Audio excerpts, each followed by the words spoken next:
Un conseil, madame, un conseil, monsieur, mangez. Y'en a qui prennent un petit coup, moi je mange. Y a-t-il un pilote dans l'assiette? Y'en a qui lèchent les vitrines, moi je mange.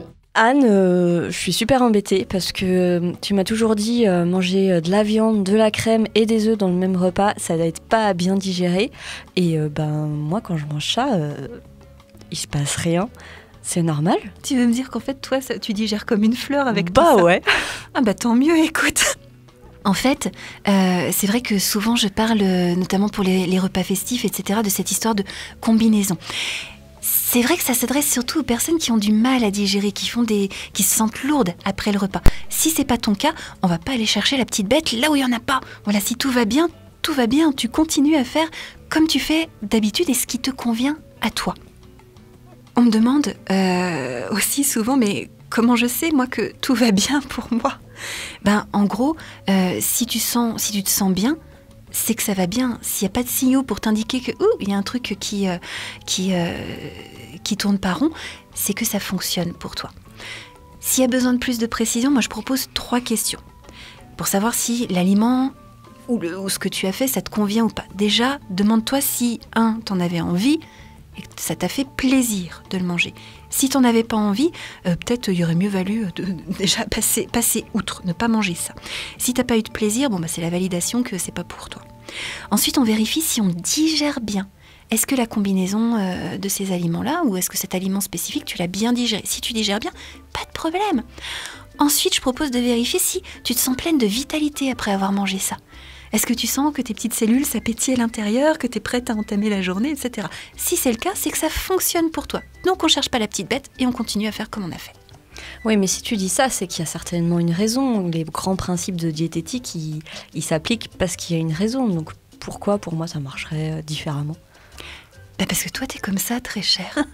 Parce que peut-être tu as des capacités digestives, on peut dire le feu digestif, par exemple, comme en médecine chinoise, qui est plus tonique, plus opérant que chez d'autres personnes. Voilà, que chez toi, ça va fonctionner. Donc ça veut dire que en fait, tu peux pas écouter ce que tu conseilles? Alors, ce qui est important, c'est que tu prennes pas au mot les choses dont tu sens que toi, ça ne te concerne pas. On est tous différents. Pour moi, c'est évident, parce que moi, j'ai l'habitude de rencontrer plein de personnes différentes en diététique, mais c'est pas évident pour tout le monde qu'on est tous différents. Et du coup, on peut être sensible à des grandes généralités. Alors, le problème aussi, c'est que moi, par exemple, quand je vais m'adresser à un groupe de personnes, comme là, la chronique qu'on fait, où il y a des milliers d'auditeurs, je peux pas évoquer tous les cas qui existent. En général, je vais focaliser sur un thème, ça correspond souvent à ce que moi j'expérimente et aux échos que j'ai eus autour de moi, voilà, parmi mes patients, etc., dans les temps proches. Et donc, c'est orienté par ce que je vis, par ce que je vois, etc. Mais c'est pas tout le monde effectivement qui fonctionne comme ça. Donc je fais une proposition qui correspond, je m'imagine, à une majorité, parce que autour de moi c'est la majorité, mais effectivement ça correspond pas à tout le monde. Moi, un de mes objectifs thérapeutiques, c'est que chacun revienne à l'écoute de lui-même. J'essaye de le dire et de le répéter dans mes discours. Il y a des fois dans certaines chroniques ou dans certains discours, je vais pas le repréciser systématiquement. Si effectivement on n'a entendu que cette chronique-là, mince. Moi, j'ai raté mon coup, je l'ai pas précisé à chaque fois. En même temps, je sais pas si je peux vraiment le faire. Donc, cette chronique qu'on est en train de faire, elle est là aussi pour remettre les pendules à l'heure. J'espère que tout le monde l'entendra. Donc moi, effectivement, j'ai la responsabilité de ce que je vais émettre, de ce que je vais dire. C'est plus simple quand je suis dans un dialogue avec une personne, comme quand je suis en consultation. Là, il y a la possibilité de clarifier, de préciser les choses, et je suis pas dans les généralités, c'est du sur-mesure. Quand on fait une chronique, quand on s'adresse à beaucoup de monde, c'est du prêt-à-porter. Et le prêt-à-porter, tu le sais, des fois le pantalon il tombe pile poil et des fois, ça rentre pas tout bien comme il faut, c'est pas tout à fait ajusté. Voilà. Les chroniques et les discours généraux, tout ce que vous entendez sur la diététique d'une manière générale et qui ne s'adresse pas à vous au sein d'une consultation, on fait vraiment attention à bien vous interroger. Moi, quand je fais une anamnèse, la première consultation, ça dure une demi-heure. Je pose une demi-heure de questions aux personnes et quand on étudie un point particulier, il y a au moins 10 minutes de questionnement, d'approfondissement, de clarification, etc. pour vérifier si c'est l'hypothèse A, B, C ou D qu'on va aller explorer avec la personne. Ça, c'est le sur-mesure. Alors, il y a un autre paramètre sur lequel moi, j'ai pas de prise, c'est comment la personne, elle va percevoir, comment elle va entendre et comprendre ce que je dis. Donc surtout quand je m'adresse à un groupe toujours. Alors j'ai une anecdote rigolote. L'autre jour j'étais avec des collégiens et on parlait du petit déjeuner. Donc j'expliquais les aliments qui vont rassasier sur la durée, les aliments qui provoquent un pic de glycémie, etc.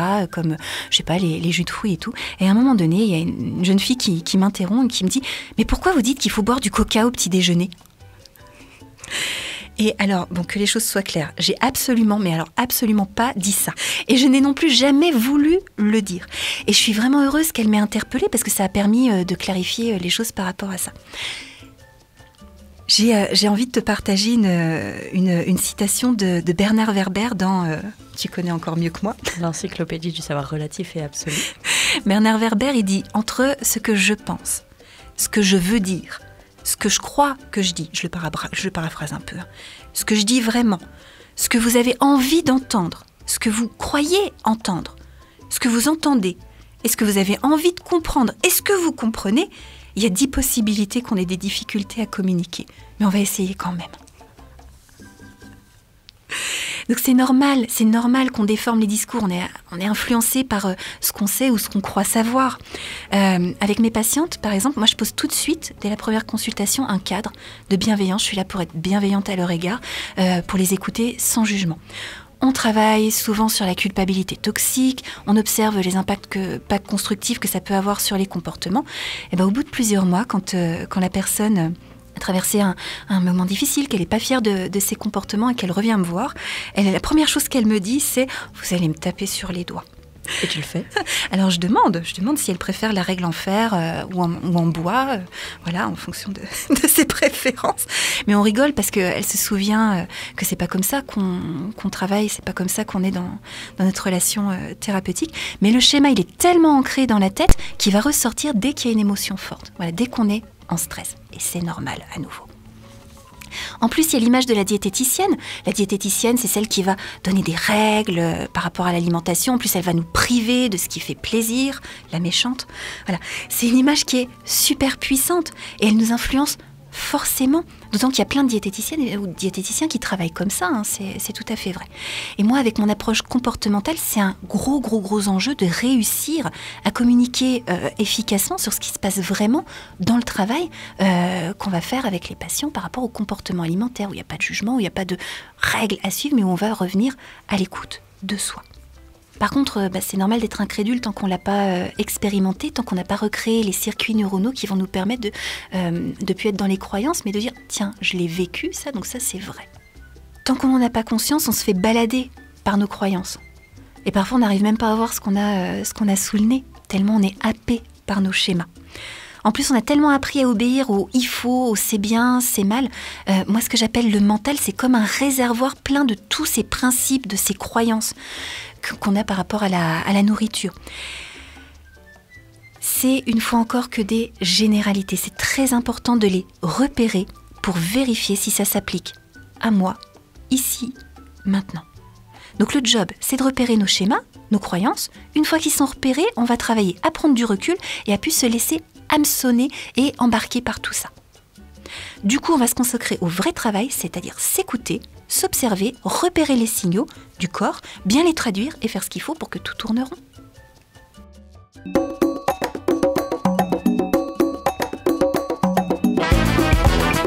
Cette chronique vous a plu?